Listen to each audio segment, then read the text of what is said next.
சுரந்த அந்த தீங்கு விளைவிக்கும் பாக்டீரியாக்களை ஒழிக்கும் என மருத்துவ மற்றும் விஞ்ஞான ரீதியாக உறுதிப்படுத்தப்பட்டுள்ளது.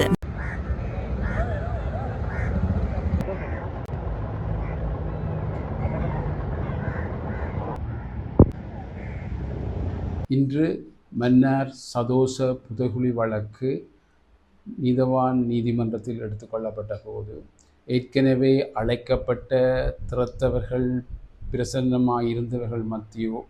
இருந்தவர்களுடன் கௌரவ நீதவான் அவர்களும் இந்த அழைக்கப்பட்ட நிறுவனத்தினரும்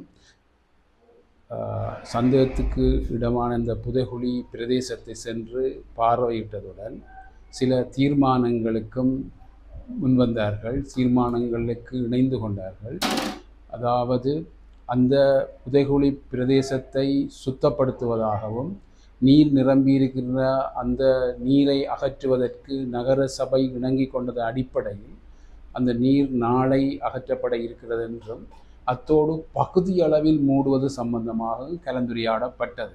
இன்று மன்னார் மாவட்ட நீதவான் நீதிமன்றத்தில் சதோசா புதைகுழி என்று சொல்லப்படுகின்ற மனித புதைகுழி சம்பந்தமான வழக்கு கவனத்தில் எடுத்துக்கொள்ளப்பட்டது.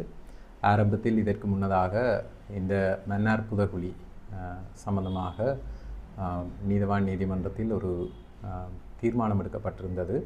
இந்த மனித புதைகுழியை நாம் சுகாதார சீர்கேடு மற்றும் தொற்று நோய்கள் பரவுகின்ற காரணத்தினை காட்டி அதன் காரணமாக நாங்கள் மூட வேண்டிய ஒரு துருப்பாக்கிய சூழ்நிலைக்கு தள்ளப்பட்டுள்ளதாக ஒரு தீர்மானம் ஒன்று நிறைவேற்றப்பட்டிருந்தது.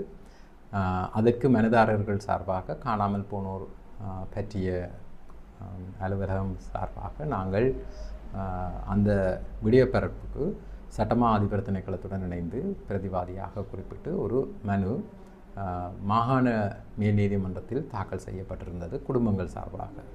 அந்த வழக்கில் குடும்பங்கள் சார்பாக அவர்கள் கேட்டுக்கொண்டது இந்த வழக்கு முற்றுமுழுதாக நிறைவேறு பெறும் வரை சம்பந்தப்பட்ட அறிக்கையினை பெறும் வரை இந்த சைட்டை, அதாவது மனித புதைகுழியை மூட வேண்டாம் என்கின்ற கோரிக்கையை அவர்கள் அங்கே வேண்டியிருந்தார்கள். அதற்கான உத்தரவினை நீதிமன்றத்துக்கு வழங்குமாறு. ஆகவே அது சம்பந்தமாக மனுதாரர்கள் சார்பாக கேட்கப்பட்ட விடயப்பரப்புகளுக்கு நாங்கள், அதாவது சட்டமா திணைக்களமும் சட்டமா அதிபர் திணைக்களமும் காணாமல் போனோர் பற்றிய அலுவலகமும் பதிலளிக்க வேண்டிய கடமைப்பாடு இருந்த காரணத்தினால் நாங்கள் அங்கே தோன்றியிருந்தோம். சட்டமா அதிபர் திணைக்களத்தின் சார்பாக உரிய அழைப்பு பெற்றுக்கொள்ளப்படாத காரணத்தினால் அழைப்பு கட்டளை பிறப்பிக்கப்பட்டும் அது அவர்களுக்கு கிடைத்திருக்காத காரணத்தினால் காணாமல் போனோர் பற்றிய அலுவலகத்தினுடைய சம்மர்ப்பணம் மட்டும் கவனத்தில் எடுத்துக்கொள்ளப்பட்டது அன்று.